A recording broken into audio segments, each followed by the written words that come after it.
నీటిని చీల్చి బాటను వేసి నరులను నడిపించేనే, బండను చీల్చి దాహము తీర్చా నీటిని పుట్టించేనే,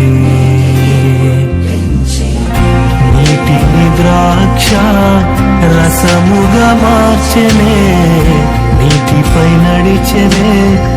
నీటినే అణచెనే, నా కన్నీటిని నాట్యముగా మార్చెనే, జీవజలమైన నా యేసయ్యా సాధ్యము